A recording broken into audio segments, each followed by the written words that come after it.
Good morning, afternoon, evening, everyone. Two Geeks Talking is an entertainment industry interview show where we specialize in interviewing the creative people from the comics, TV, film, music, and video game industries. Of course, I'm your host, Kurt Sasso. It says right there because, that's who I am. We are joined today by a longtime friend. Met him back in 2010, and he's exploded, not literally, but figuratively, onto the scene of the YouTubers. With, of course, you've seen many of his work from Spider-Man and Deadpool and Batman Cards Against Humanity and so many others. He is, of course, Sean Ward from The Sean Ward Show, and you can find that at youtube.com/The Sean Ward Show. How you doing, man? Oh, 10 out of 10 for me, man. I'm having a great time. It's been 5 years since I last saw you at a table at Fan Expo Canada. It's been that long. You've done so many great things, not only with your comics, but mainly with your YouTube channel and videos. For those that don't know anything about you, tell us a bit about yourself. Well, my name is Sean, and I've been working in basically all kinds of entertainment you can think of, from comics to performing music on stage to TV to now YouTube. Started out making my own comic books and selling them on the street to people here in Toronto. From there, that evolved into like a live event series where I was making little kind of mini movies and putting them up on a screen at these like parties and events I was having. Got scouted for a job in TV from there, and then after that was done, I was trying to like sort of figure out what's next and kind of master this whole digital online thing. Plugged away at that for a couple of years, and then just sort of like proving that axiom that you need to be prolific because you never know what's going to be the one thing you're going to make that's going to be the one to take off. Made a video called Batman's Night Out. Would have been super pleased if it did about 5,000 views. That was the dream. That would have been a huge success. And then it did that in like the first hour, did 250,000 views over that weekend and 1 million views in a week. And life has just been all about trying to keep up with that ever since. And that was February 2012. So we're coming up on 3 years of me, trying to keep this YouTube train rolling. Well, you see a lot of YouTubers out there that are doing amazing stuff, from their various videos to how-to videos, let's play videos, everything like that. Is that still a viable option to still be creative and still be able to market yourself? What you saying, YouTube? Like, just as can one still be successful on YouTube? Are you saying? Yeah, exactly. Well, yeah, I think the trick with that, I mean, it's more and more crowded all the time, which is why, the important thing is to get going, like, right away, right? But, you see a lot of articles, people, oh, you can't make it on YouTube, it's too crowded. Well, no, it's just a matter of making that thing that's going to get discovered and go, right?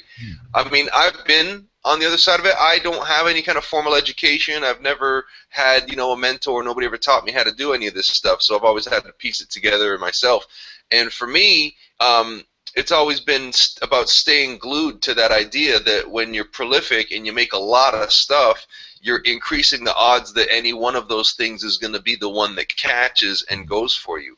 So between being prolific and getting started right now, and then on the other side of it is sort of the more marketing angle, where like there's got to be a way that you're able to communicate to someone what you're doing is however different, you know what I mean?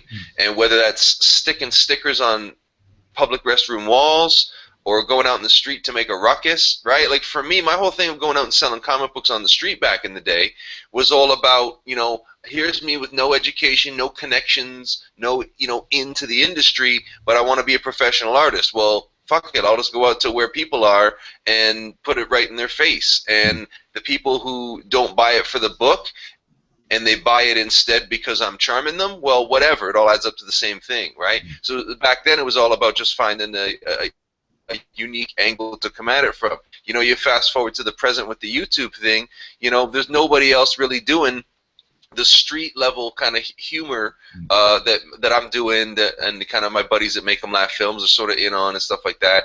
And yeah, it's all about kind of finding your niche, because it's kind of an old west style land grab, right? Yeah. So Every day that goes by is another day that somebody else has been able to plant their flag on that piece of kind of online real estate, which is kind of mind space, right? Like Hmm. once upon a time, nobody had yet uploaded a tutorial on how to tie a bow tie, say, Hmm. right? Nobody done that on YouTube. So somebody thinks, I'm going to make the first how to tie a bow tie video. So then they've kind of owned that real estate until the next guy comes along and he has a unique take on it. So now he's got his unique take on how to tie a bow tie, then maybe his video is a little better. Now it's many years into it. There's a lot of how to tie a bow tie videos. So the trick is to find that thing that nobody else has thought to do yet, or that unique take on something that nobody else has thought of yet. And the longer we go, the more likely that those holes are going to get filled. So just keeps coming back to that idea of start today, walk in faith, and keep going until something happens. It takes a long time sometimes, and it can get, nothing ever happens on the scale you want it to. Sorry, on the schedule you want it to, because things do happen on the scale you want it to eventually. Nothing ever happens on the schedule you want it to, and the thing that goes, it's never the thing that you've planned to be the one that's going to go. You know what I mean? So you do what you kind of know as a capital A artist is what you need to do and you're compelled to do, and sort of like let the rest of it all take care of itself. You've had a lot of success in well, not only in YouTube, but your videos specifically. They're high quality videos. You have a great crew working with you, and in all of the videos that you've done, starting from a small idea, a small concept, similar to like the streeters that you used to see back in the MTV days, and all that other stuff, or yeah, still MTV back then when they used to have those boxes on the corners and all that stuff. Oh yeah. The good old days. But you've done Cards Against Humanity. You've done most recently Deadpool and Lady Deadpool. That was some pretty amazing stuff. Has the cosplay community really helped you out in this factor, or is it just still a bunch of friends that you've connected with over the years? Actually, you know what? You'd be surprised. It's mostly like new friends that I've made sort of through the Comic-Con world. So yeah, a lot of them are cosplayers, but I don't really get cosplayers beating down my door wanting to be in the videos. And there's also more to it than just somebody having an awesome costume, right? So if Mm. I see somebody's got, let's say I've got a new idea for, I don't know, Wonder Woman, right? So I'll reach out to a couple of people who I've seen around the way and have an awesome Wonder Woman costume. And let's suppose I ask three, right? Or I reach out to three. One of them is super shy and she's not in it for that, right? Mhm. Number two is cool, down to do it, but has no acting or improv skills. They're willing to give it a go, but then you find out that they actually just don't have the skill to pull it off. And then Mm. that third one is somebody who says, yeah, I'm interested, it sounds awesome, but the scheduling just never adds up, either because they live out of town or they're too busy with their day job or, Yeah. what have you. So actually finding people to be in the videos is actually one of the biggest challenges of doing this thing, because it's one thing to have the good idea, it's another thing to find the people who kind of see the vision and can carry it off. Because and then you've got a lot of times the people that are reaching out to me. A lot of them, their heart's in the right place, and I'm looking forward to making videos with a lot of the people who have reached out to me. But then the flip side of it is the people who see what I'm doing and think that it's all about the fame, or it's all about the attention, or think that being in one of my videos is going to make them famous, or something like that. Mhm. So I don't know, but I don't know if those people problems are any different than in anywhere else. Yeah, yeah. Well, when it comes down to it, though, I mean, what's a normal planning session for you when it comes to videos like this? Because you do 2 3 minute videos, sometimes a lot longer. You've had a lot of awesome collaborations when it comes to fan expos with Marvel versus DC and the Mm. Deadpool crew and all that other stuff. Take us through a typical day for yourself besides waking up and getting coffee. Oh wow! Well, you asking about a typical day. You're asking about how a video comes together. Let's go with the video and then let's talk about a typical day. Okay, well, how a video comes together is typically I'll have an idea for a gag or sort of a jumping off point, and I'll get the right people together and we'll go out into the streets or wherever we're going to make it, and then we sort of like use that idea we had as the jumping off point, but we leave it open enough that whatever just magically happens on the day can be incorporated into it. So very often the video that ends up getting uploaded actually has very little to do with what the original idea was going to be. Or if we're really lucky, we get the video that we set out to make, and we've shot so much awesome footage that there's a second video that I can make out of that that'll go up, 2 months later. Like I just put up a Deadpool versus Spider-Man video yesterday, because I put up a video every Friday, and that was made out of outtakes from the previous Deadpool Spider-Man video, stuff that is good, but there's only so much time, so it didn't get into the video the first time, and then I moved on. And I just ended up where it's like I'm working on one of my art and animation videos, and it was taking too long, so I wasn't going to get it up for the Friday. So start thinking, oh, I remember there's that one gag that I didn't put in the last time. When I started looking at that footage again, I was like, oh, there's all kinds of great stuff in here. So I was able to get a second video out of it. So yeah, and then so half the time when I'm going out with other people, I'm doing the superhero costume stuff in the streets today. Half the time we're going out with like a specific joke or a specific idea, and the other half of the time we're going out sort of just to see what happens. And there needs to be a certain level of trust that I have with the performer to be able to have the confidence to see, oh, let's just go out and see what happens. Because for most people who don't have an acting or a comedy background, you go out and say just to see what happens, and the answer is going to be not much. Especially because with the costume stuff, you're getting stopped every 2 seconds by people wanting photos, wanting to talk, wanting to be in the video, stuff like that. So there's a whole other skill that people need to be able to have for knowing how to get around that, for knowing how to say, because the thing that I've developed is when people want a picture, I don't want to say no, I don't want to shut them down. So what I'll say is, we're on the move, come with us. If you come with us to the next spot, you can get the picture there. Most people won't, and the ones that do are cool. So that's typically how a video comes together. Now this year I'm actually trying to do some more bigger scale stuff. So we're actually like writing scripts for a few things now, and we want to do stuff that would be more classified as a fan film. I was going to say in the traditional sense, but the whole idea of a fan film is still a pretty new phenomenon. But you get what I'm saying. Oh yeah. So yeah, so I'm trying to. I want to do kind of bigger scale stuff. So I've got an idea for a Batman versus X-Men story. I've got an idea about Superman and Batman doing this whole thing that ends up being an elaborate critique of the Man of Steel movie. We're working on one right now that we're going to shoot in a few weeks, where it's Superman and his trip through the afterlife while he was dead. That's one we're working on. And I'm doing one that I wanted to have released in time for Valentine's Day called The Bachelor.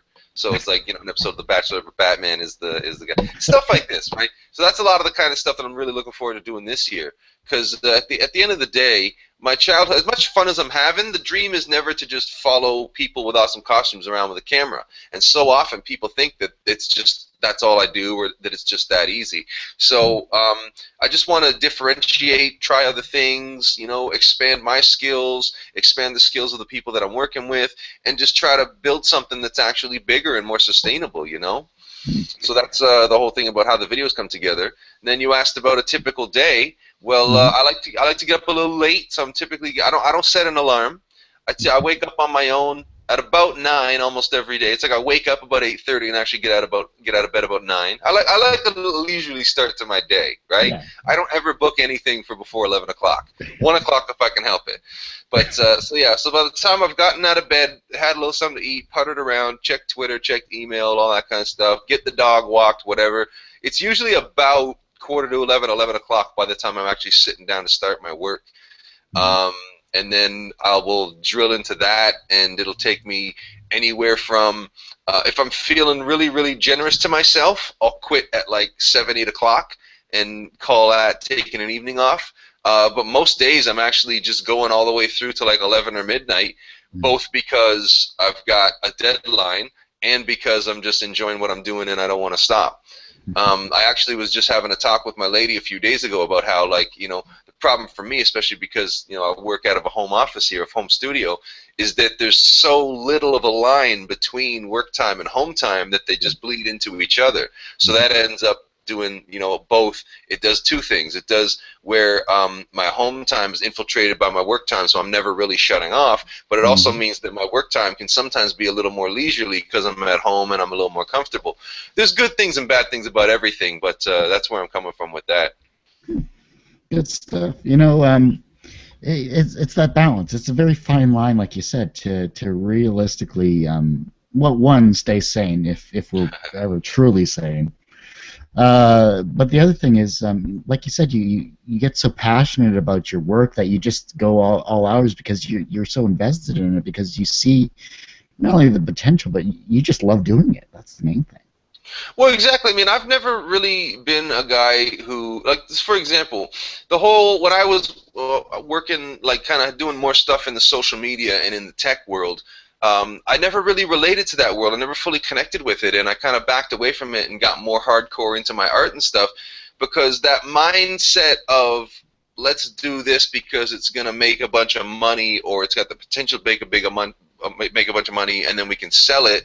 Like, I've never ever related to that. I kind of, maybe my mind got, programmed a certain way when I was a young guy reading Adbusters magazine and shit like that. Can I swear on here, by the way? Yeah, whatever. Okay.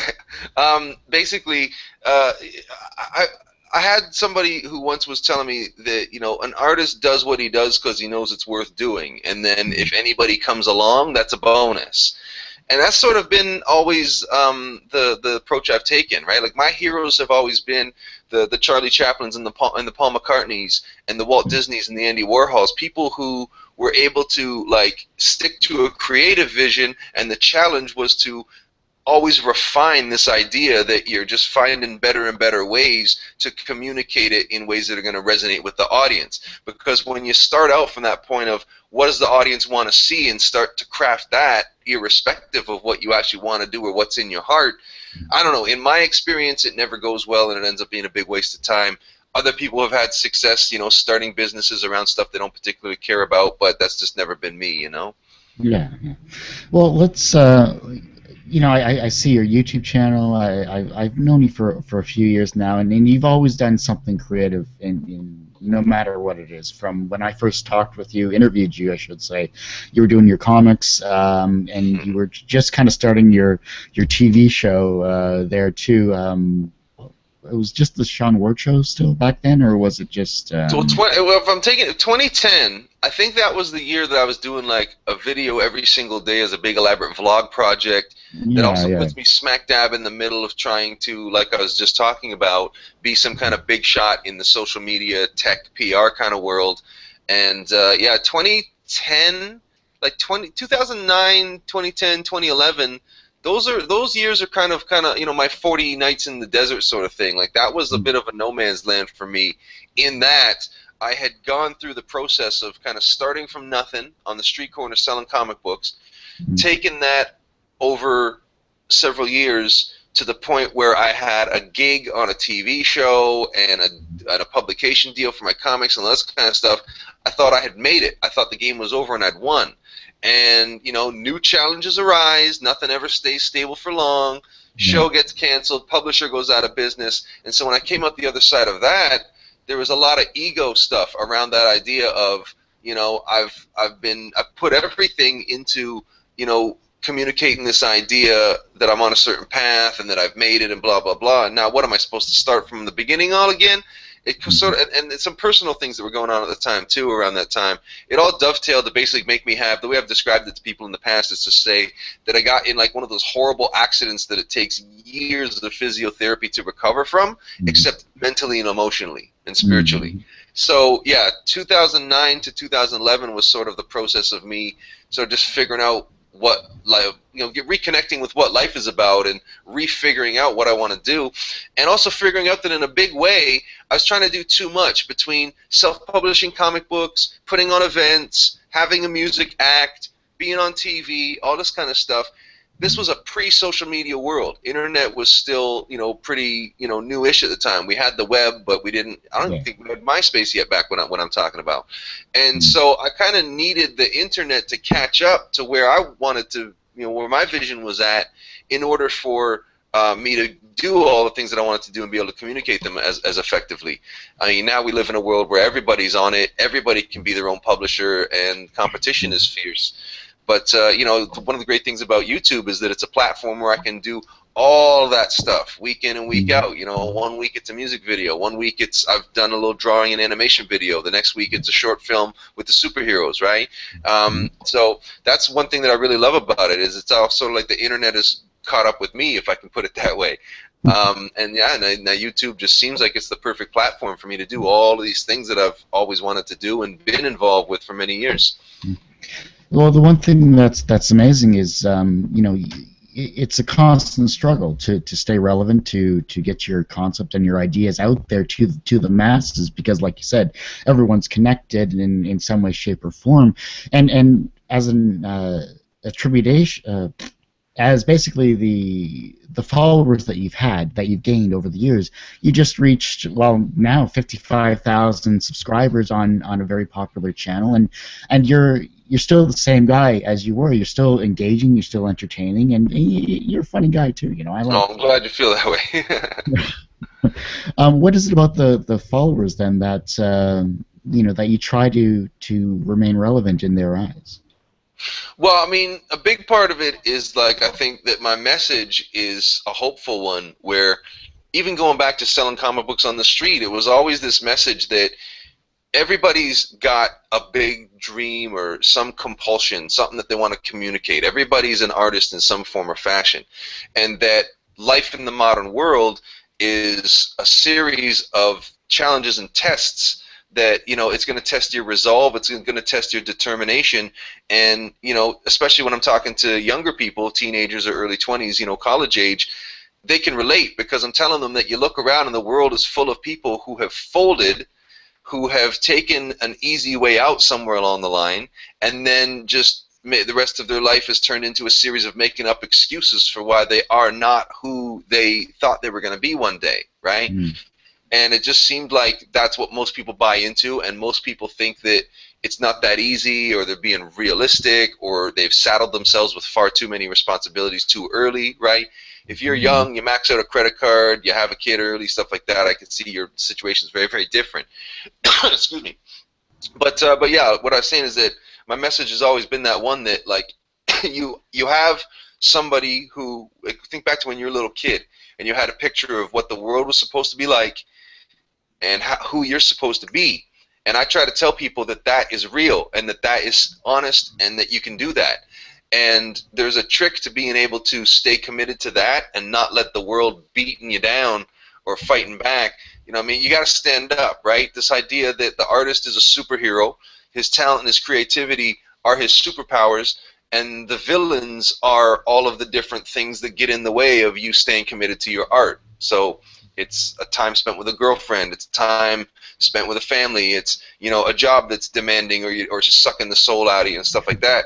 So I don't know, I just would love to try to find people who are, on that wavering sort of moment of, trying to figure out their next move, and at that moment of, do I take this big chance that is a big risk and is a gamble, or do I go the safe route? And I like to pop in, I like to catch people at that moment and pop in there to say, roll the dice, take the risk, because at the end of the day, you get one shot through this thing called life, and who cares, right? Because we're all going back to the earth eventually. So what's the point of all of this, if not to, try to do something that's meaningful and impactful, even if only to you and the people who, are physically around you.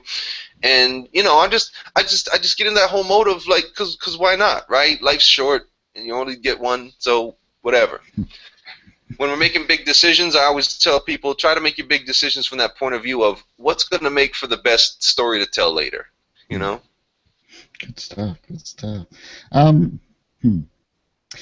You've been at Fan Expo for a number of years here, and they recently changed hands on their 20th anniversary. Actually. Yeah, they got bought lock, stock, and barrel.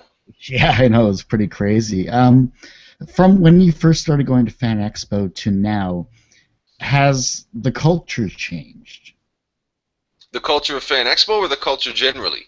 Let's go with Fan Expo first, then back to the culture generally. Well, Fan Expo, the culture of Fan Expo hasn't really changed. I mean, the event itself has gotten bigger, and more people come to it all the time. But don't ever, I mean, when you see people complaining online about this aspect of it or that aspect of it, a lot of times what it boils down to is, like, they're assuming, without even realizing, that the organizers are in it for the passion, which is the same reason why the fans go to it, right? Mm-hmm. But if people can remember that for the people organizing it, it's a business, and that's all it is. They don't care about comics or sci-fi or none of this stuff. What they care about is that putting all of that stuff in one facility is going to get a whole lot of people to come pay dollars to get in to enjoy it. And that's all it was ever been, right? Which is why once upon a time it was a comic book and sports card collectors show, right? But then as things evolved and the sports card thing is not really as big a deal, it's not really not attached to sort of geek culture, so it's pivoted, right? So the job of somebody who runs something like Fan Expo is to hire people that are more knowledgeable than they are about who to bring in for celebrity guests and who to bring in for exhibitors and try to court the publishers and the movie studios and blah, blah, blah, all around the goal of separating you from your money. And I don't say that meaning like it's a cynical thing, but it's business, right? So in that respect, Fan Expo hasn't changed. What has changed, I think, with the new management people coming on, is that the new company, which, I mean, anybody is free to correct me if I've got it wrong, but this is my understanding, that it's a company who does trade shows all over the world. And this is a really, really big company whose goal is to basically own all of the trade shows everywhere. And that Fan Expo, as I understand it, is their first experiment in Comic-Con, fandom, this kind of stuff, because all of their other trade shows are more like kind of professionally geared ones, right? So they've stepped in, and it looks like there's a little bit of an adjustment period, just because they haven't been doing it for 20 years, right? So they've come in and they've bought Fan Expo and they're running it, and I don't know, it's all different. I think a lot of times if people are online complaining about Fan Expo, it's because people just love complaining.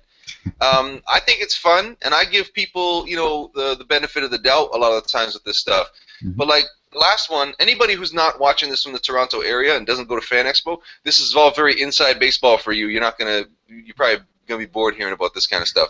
But like they opened it up. Not last year, but the year before, is when they took over both buildings, right? Because we have the Toronto Convention Center, and there's a north building, and there's a south building. So Fan Expo has been for many years in the south building. Well, it's now grown so big that they've taken over the north building as well. And, well, what are they going to put in it? They got to program stuff there. So they did sports, and everybody went, we don't want a bunch of jocks coming. They're going to make us uncomfortable. Well, for one, they're not going to be bothering you, right? The kind of people who you're talking about, you know, high school jocks, they're not going to come to a collector's market Fan Expo thing. They're not. And the other side of it is whatever. They got to do something, so they tried something. They took a risk, right? Good for them. And then this past year they didn't do sports again, right? But they've still got that whole north building to fill. So they gave it to Intel, who ran like their gaming demonstration, took basically half of the floor space of the north building and had that big all weekend long gaming, what do you call that, like sports as gaming kind of, or gaming as sports sort of thing? Esports. Esports, yeah. So they had a big esports demo going all weekend. And, crazy. you know, a lot of people were talking about how they didn't like that it was very noisy and it, like, nobody in the north building could do anything really because the cacophony coming from this esports thing. Okay, but whatever. They tried something. Let's see if they do it again next year, because whatever they do, I'll bet you it'll be an improvement on whatever happened last year. You know what I mean? So I'm rooting for Fan Expo. I'm rooting for the people that run it because, you know, not to get slinging dirt or nothing, but I know that the previous organizers burned a lot of bridges with, you know, like there's a reason why DC and Marvel and people like this don't exhibit at Fan Expo. And I've heard a variety of different stories as to why that's the case, but it's the case. So with new management, does that mean that there's now, like, you know, a way to, you know, make those overtures again and maybe get those bigger publishers exhibiting and taking part? I hope so, and it would be nice to see. But then the other flip side of it too is that they've moved it. It used to be the weekend before Labor Day every year, and for whatever reason they're now doing it on Labor Day weekend, and it's booked on Labor Day weekend for the foreseeable future, which is also the same weekend that Dragon Con happens. And there's a whole bunch of us here from Toronto that are starting to make plans about going to Dragon Con. So if that trip's going to happen, we're not even going to be at Fan Expo this year. But stay tuned to find out if that happens. Yeah, I mean, there's so many great conventions just all over North America, all over the world for that matter. You know, there's many that I'd love to attend as well too. But Fan Expo just seems to be that staple, you know, that everyone makes it to, but I've heard TCAF as well as a fun convention to go to. Well, TCAF is more of like the indie arts one, right? So it doesn't get 100,000 people. And in fact, not only do people not go to it in costume, but the organizers include in their press releases, do not come in costume, you will not be welcome. It's like, not only is TCAF not that sort of fandom-oriented thing, but the organizers are actually putting work into making sure it doesn't turn into that. Nice. For whatever reason. The people who organize TCAF, I don't want to say too much about it, but I will mention that, like, it got to a point one year where I had to write a guy an email and say, like, dude, do we have beef? Like, what's the problem? I've never exhibited at TCAF. They've never invited me, and that sort of like that wing of the sort of the indie comics thing. I don't know. Try as I might, I've never been able to make friends with those guys. Crazy. Well, let's talk a little more about yourself here, because you're always on the go. You're always doing something different and new here. With the success that you've had here, and you're planning for these fandoms, has DC or Marvel like taken notice of what you're doing? Yeah. Sort of. So basically, the Canadian offices of Warner Brothers Pictures and Disney, they know me. I've worked with them. I've gone to their movie screenings. I've done promotions with them. Right? It's been a lot of fun. The big American companies, actual DC Comics and Marvel Comics proper, they know about me, and I know that like people in those companies have seen the videos, but nobody's ever reached out to me in an official capacity from those two companies. And that's either to be involved or to shut me down. So thanks for the not shut me down. But a really big sort of for me, I took it as a sign that I'm on the right path and I'm impressing the people I need to impress. Was I had somebody from Maker Studios reach out to me late last year, and Maker Studios, of course, is the YouTube network that Disney bought the previous year, right? So somebody at Maker Studios reached out to me, and let me tell you about this first, give you some context. If you are a YouTuber and you have any audience at all, you get form letters constantly from people saying something along the lines of, "Dear creator, we've been watching your videos and we love them. We think that your channel will be a great fit for our network. So sign up with our network where we're going to take a chunk of your revenue, but don't worry about it because you're going to make so much more money with us because we've got experts that are going to help you optimize your videos and work with you on your channel strategy and blah, blah, blah, blah, blah." Make all kinds of promises to get you to sign on the dotted line. And what ends up happening, this is actually a bit of a hot topic in the YouTube world and has been for like over a year now, is that a lot of these networks, they make all of these promises up front, but then really all you are is an entry on a spreadsheet, and you're paying anywhere from 15 to 40% of your revenue to basically have them hand you an envelope. And that's about the extent of their involvement. What Maker Studios did differently is they reached out to me. They made sure that they got me on the phone. This woman spent 45 minutes on the phone with me talking about like what they saw in terms of my channel and how it fits and why I'd be a good fit and what they're doing at their company that sets them up to be ready to receive a guy like me, you know, this kind of stuff. And the girl who was having that conversation with me from Maker Studios, she said that I landed on her radio because somebody at Marvel, and I didn't think to ask who at the time, but somebody at Marvel had sent my link to her and said, "You got to talk to this guy." Nice. So there's a lot of cool stuff that I was about to do with them, but I'm under a contract that's in place till March 2016. Oh wow. So yeah, I couldn't jump on that opportunity, but we're still in touch, and there's stuff that's going to happen there regardless. Just you know, I'm not going to be part of their network right away, but we're still going to do some cool stuff. No, I can't wait to see what you have in store with them too. That's great news, and that goes back to persistence and getting your name out there and being relevant in the world and still having fun too. Well, yeah, I mean, when it comes to, you know, people from DC or Marvel reaching out to me and stuff like that, you know, it's all about if you treat the characters with respect, and you can almost do whatever you want because it counts as fair use, it's parody, that kind of stuff. But as long as it's in the spirit of the characters and the characters are true and you're showing love and respect for the characters, they're mostly going to leave you alone because you're part of the marketing campaign for the next movie or the next comic book crossover or whatever, right?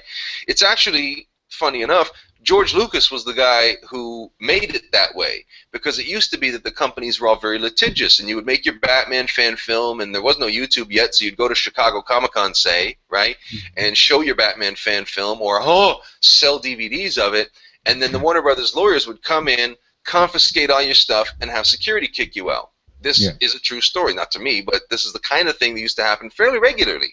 And then a guy named George Lucas was the first one who understood that the fans taking the intellectual property and the trademarks and making them their own is actually just putting more coal in the engine that is, this big Star Wars locomotive that's chugging down the tracks, right? George Lucas was the one who first took that hands-off, let them do what they want approach, as long as, like I said, as long as it's in the spirit of the thing, you're not making money off of it, you're not, getting people buying stuff from you that is sacrificing sales to them, you know what I mean? Because it's all business at the end of the day, right? So, yeah, George Lucas is the one who sort of set the stage and set the tone for that permissiveness that is now how Superpower Beatdown and D-Pity and me are all able to do what we do. Nice. Good stuff. Let's get a little more philosophical here, because I think you'll like these questions. I know it's early in the morning and all that stuff, because that's what. Or is it just that late in the night? Hey, whatever mindset you're on, I'm perfectly fine with that. All right. Everyone has that one or two people that kind of set them on their path to where they are today. Who is that for you? Well, I think to answer that question, I would need to say number one would be a gentleman named Peter Miniacci, who was a friend from here in Toronto. He ran a store called, wait for it, the Beatlemania Shop. This just happened to be sitting on my desk just now. He ran a store that sold just stuff that had and said the Beatles on it. Mugs, T-shirts, lunchboxes, books, whatever, vintage memorabilia. He just sold and dealt in anything to do with Beatles merchandise. And when I was a younger guy and big Beatle fan, I would hang out a lot in the store, just go there to hang out, as a lot of people did. And then from hanging out there and just being around, and we're getting affiliated with any kind of Beatles events that are going on around the city, I ended up sort of ingratiating myself with them and ended up working at the store and then ended up managing the store. But the reason why I put Peter Miniacci in there as the first answer to the question you asked is because this is a guy who, as much as he loves the Beatles and he's all, in that world, where his mind was at was he was more based in like spirituality, and he read a lot about like chakras and other universes and dimensional portals, and he was really into a lot of this kind of esoteric stuff. And I had an interest in it, and this is the guy who really helped me explore and refine my interest in it. So a part of that, of course, comes from when you come from that angle, you have a whole different approach to life, and your priorities are informed by that, right? So he's a guy who really helped me connect that kind of spiritual and esoteric approach, and if that's kind of who you are in your heart, and that's kind of how you see the world works, then that affects the kind of art you make. So it's a guy like Peter who helped me come up with that, at the time, radical idea that whoever I'm around and all of the places that I go, they're all filtering into my brain and informing who I am and the decisions that I make and just my conception of what's possible. So with that being made conscious in my brain, that was what made me take some of the first few steps towards exploring the idea of how do I change my brain and how do I change how I see the world so that my brain is an artist's brain and how I see the world is how an artist sees it. You know what I mean? Yeah. So a guy like Peter Miniacci is somebody who was instrumental in me being the guy who is just that right mix of obnoxious and fearless and silly to go out and start stopping people on the street to say, hey, check this comic book out. Hey, look, it's your new favorite comic book. Hey, it's that thing you were going to buy today, right? So Peter Miniac should be number one. There's also a local crazy person named Reg Hart, and I say that with all love and respect for the guy, but there's a guy named Reg Hart who, even before the Beatlemania shop, when I first moved to downtown Toronto, when I was first paying rent on a room, we all have that, first place that we lived that we first paid rent on. I was living in a cubbyhole of a room on a third floor downtown in Toronto, and discovered that there was this house where a guy had a collection of old 16mm prints of like Fritz Lang's Metropolis and Charlie Chaplin movies and old uncut versions of Warner Brothers Bugs Bunny cartoons and stuff like that. And he would, have people in the parlor of his old house, and he's got like office chairs set up, and he's charging $10 or $20 a head to come in and see Nosferatu or the Sex and Violence Cartoon Festival and stuff like this.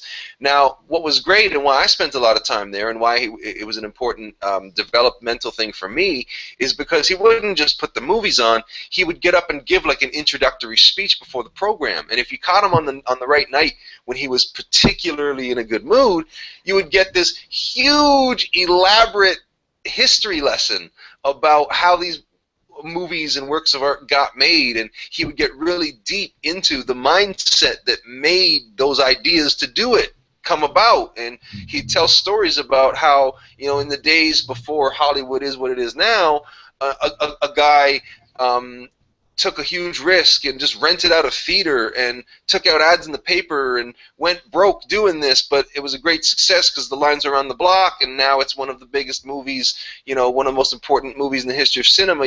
He'd tell a lot of these kinds of stories, and that kind of stuff really got me going and really just sort of put the idea in my head in the first place that stuff is actually possible. That it's not about people being special, or I don't know. I think a lot of people have that idea that success is this thing that happens to other people who are lucky. And I think Reg Hart and those speeches that he gave, those were some of the first times that I started connecting with the idea that, oh no, they're just people like anybody else, and they've made bigger and bolder decisions and taken risks, and that those risks are there to be taken. You know what I mean? So there's a couple for you, and then.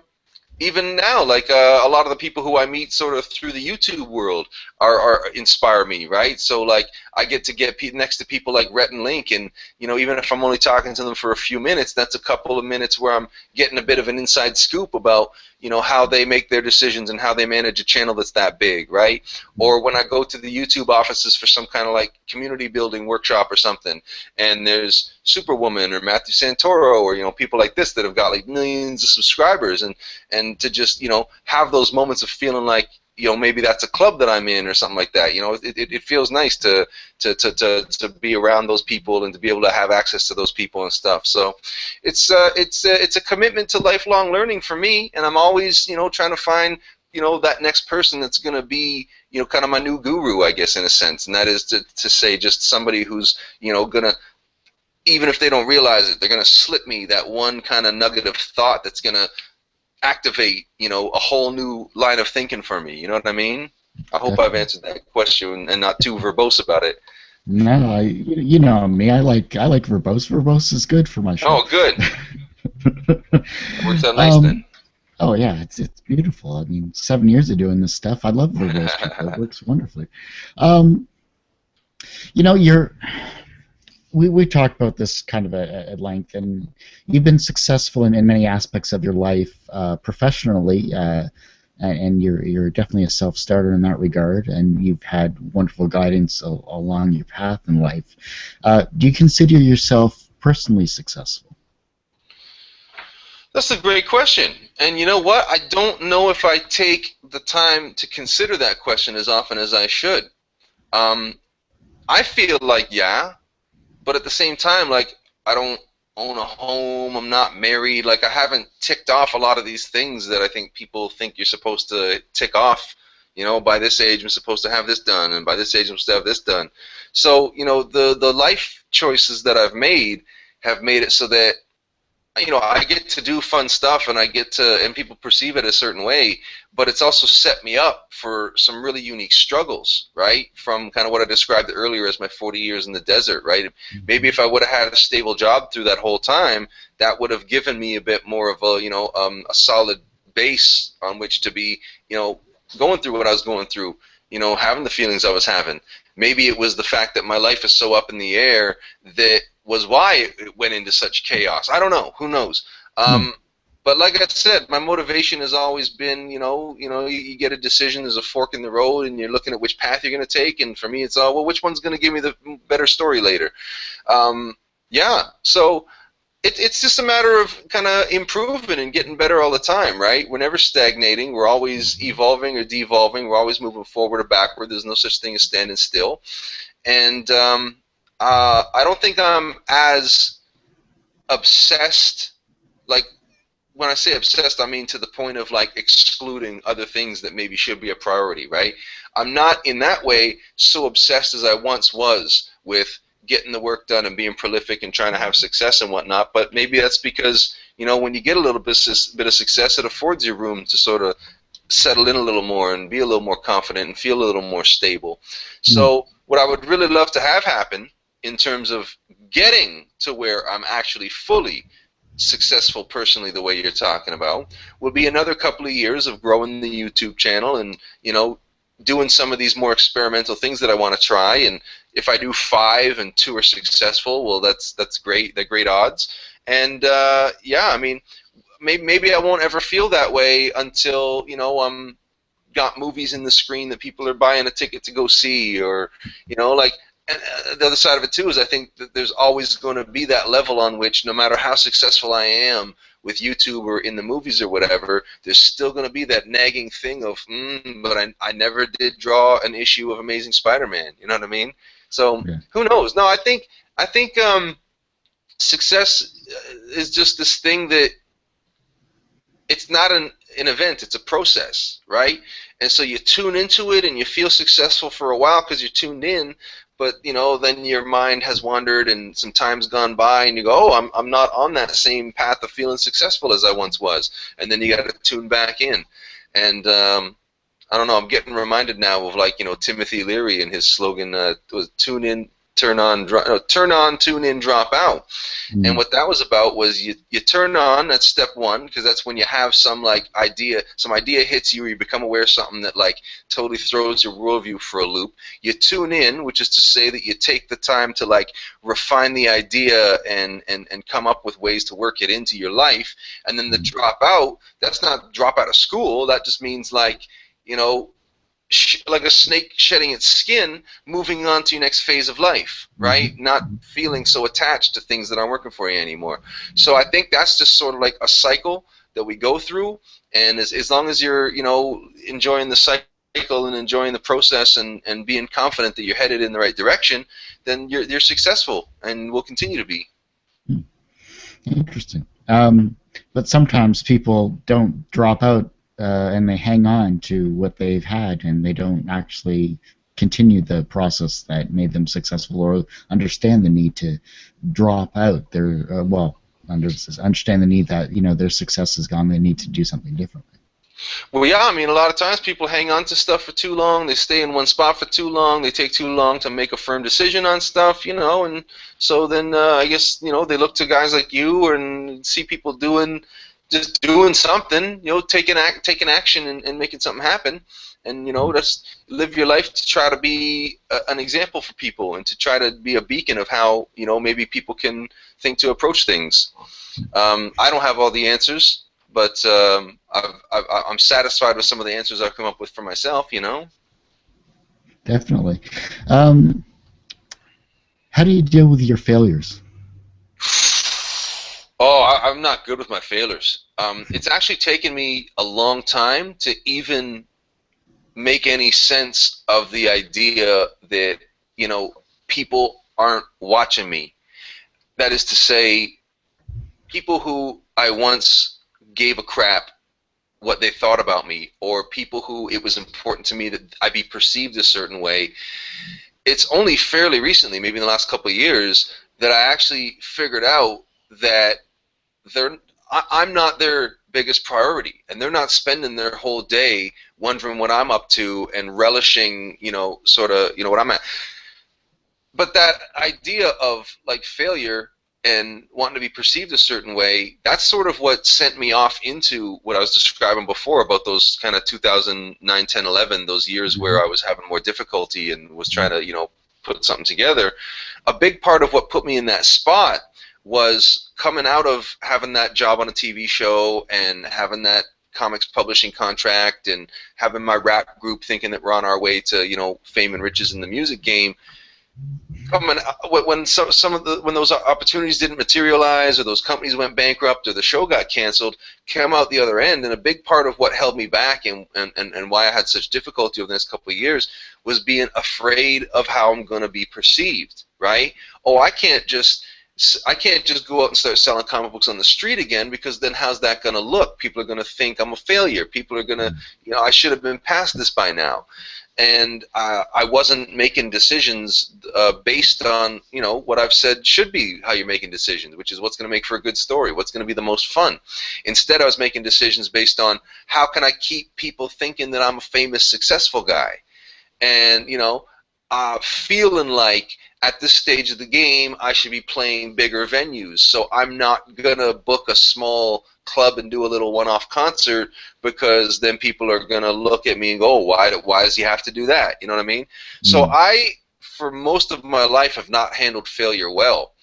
And it's only very, very recently that I've kind of been okay with the idea of, the way that tech people say it is to say fail often, right? Because that's how you drill down and refine what you're doing and find the things going to connect with people. And I think last year, at the beginning of 2014, when I first made the decision to do a video every single week, because before that, it was all about, we'd get a viral spike, and then it's all about trying to get the next viral spike, and everything that we're uploading was some calculated move to try to get the next viral spike.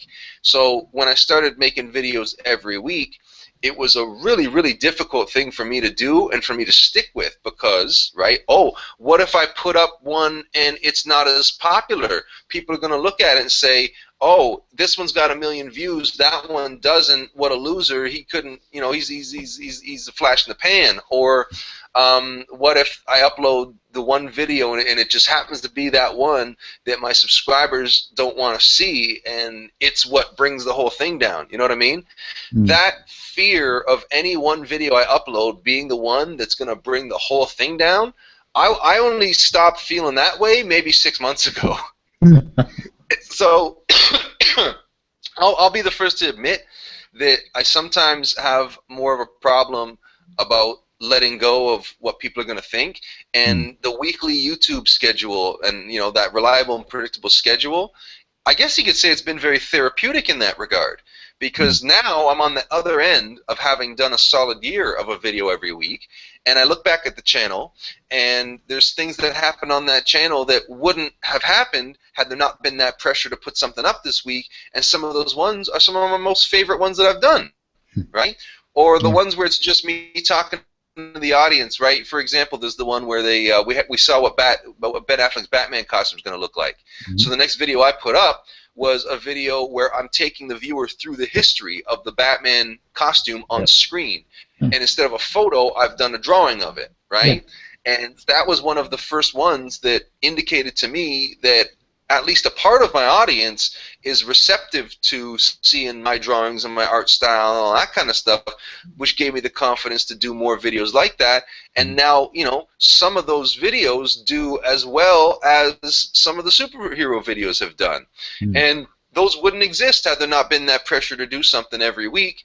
And I think putting that pressure on myself and giving myself that deadline of a video every week, on some level, I maybe knew that I needed to make a change in terms of my thinking and my approach, and that was just a good move and a good way to kick myself in the butt and say, you can be hung up on the shit that you're hung up about, but I'm going to make you too busy to give a shit.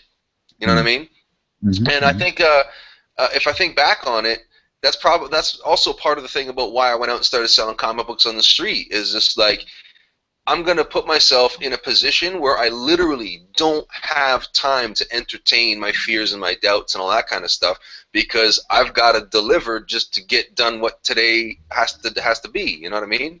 But Yeah. had I kept working at a telemarketing job and working away on my comics on the weekend and sending out pitch packages and hoping for the best, you know, it would have either taken way longer, or maybe nothing would have happened, or maybe, you know, I'd just not be the kind of guy that, you know, takes those kinds of risks and chances, because you're toiling away at that stuff. But, you know, oh, but it's dinner with the girlfriend tonight, and I got to go see the family tomorrow, and then all my buddies, we got our regular whatever we do, you know what I mean?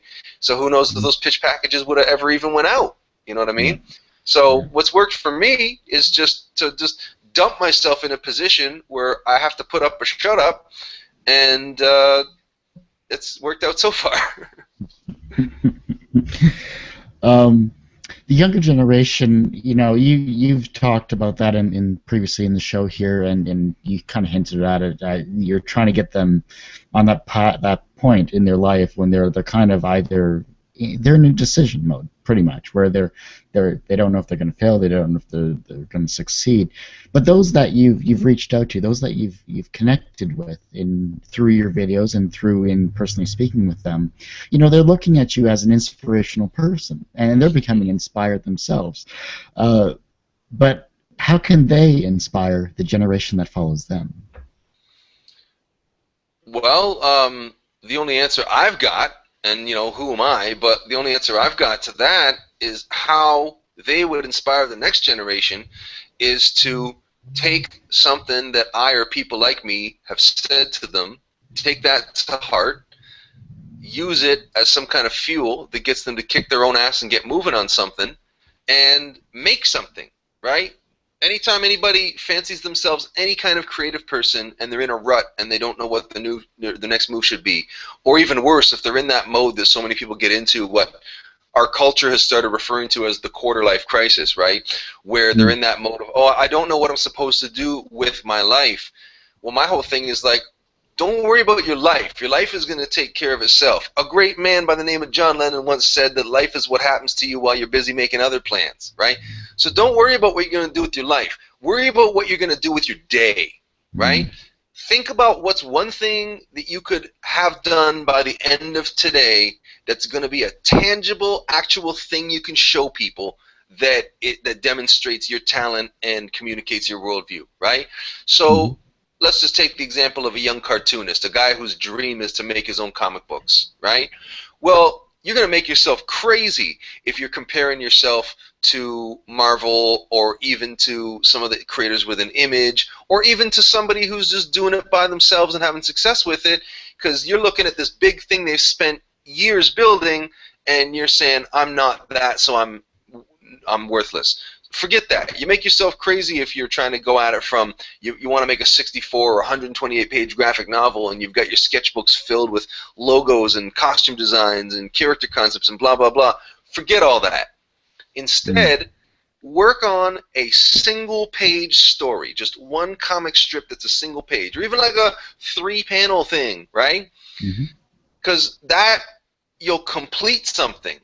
You have done something that's finished, and that'll give you such a boost. And then you go to the next thing. Then after you've done fold, you do a 2-page, right? Because then you're gonna make, if you keep that up and you stay committed to these small victories, before you know it, you've done enough pages that if you wanted to, you could collect them up in a 32-page thing, and now you've got your book. It's not the book that was the big one you were dreaming of before you had accomplished anything, but you've got your book, and no one's saying you can't still do that big one you wanted to do later. You know what I mean?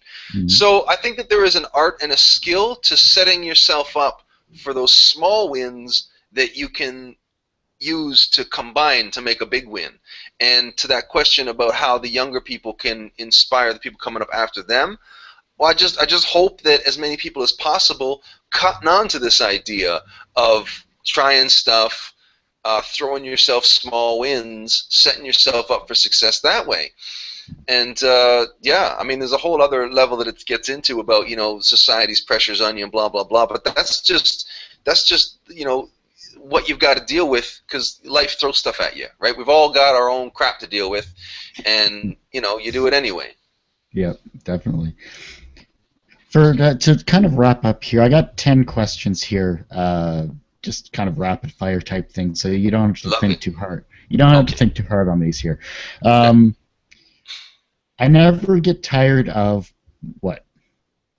I never get tired of superhero movies, apparently. What does every child deserve? Love, Hmm. respect, Hmm. There you go. Like that one. What's something you don't want to regret when you're older? having not taken the chance, Every person needs. upliftment and Hmm. encouragement, What's best done slowly? building success and a career. Yeah, I like it. Um, what's something you know you need to stop doing? Um, uh, being hard on myself, Hmm. doubting myself, putting pressure on myself, and just relaxing and being happy with what I've done, as opposed to uh, looking at what I haven't done and thinking that that means something. Hmm. What are 3 words to describe yourself? Oh man, without trying to sound like an egomaniac, I guess I would hope that I can get away with saying uh, bold, excitable, and thoughtful. Hmm. Final question then is going to be uh, Captain America, Wolverine, and Spider-Man walk into a bar. Who gets drunk first? Spider-Man, because he's younger and less experienced, and he doesn't know when to slow down. There we go. That was the 10 rapid fire questions that I I had love for it. you.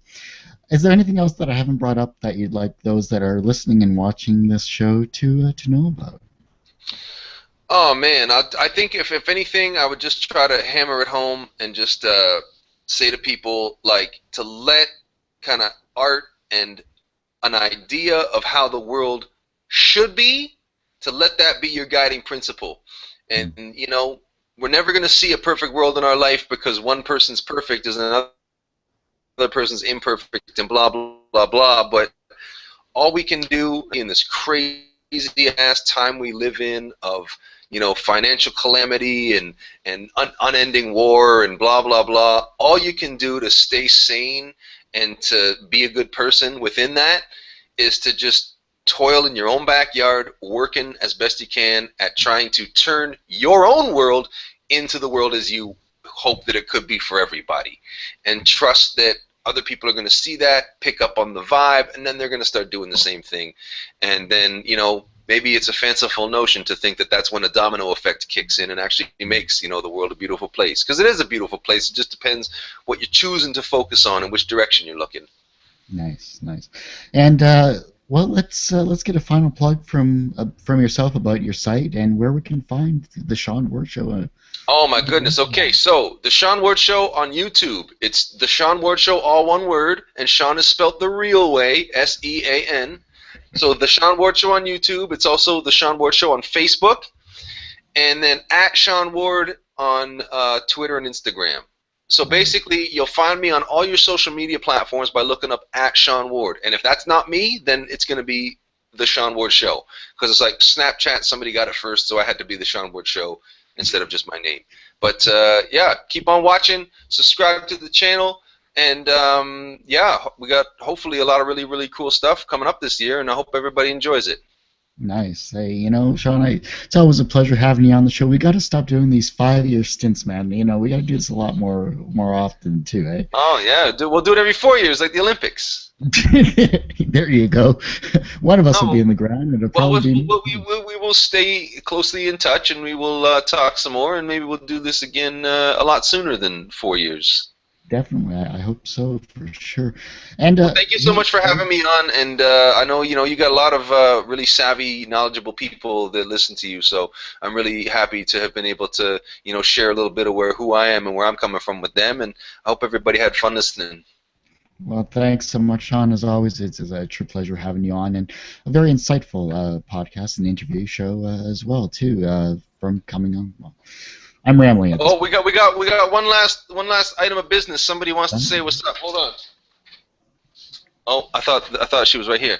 Lemon, come here, dog. Hold on, she's coming into the room right now. No Come here, Lemon. worries. Oh, good dog. Come here. Come here. Come here. Come here. There you go. There you go. Oh. One last person wanted to say what's up. So everybody say hi to Lemon. Lemon, what do you got to say to the people? It's crazy. A Another dog. Canadian. A dog of few words.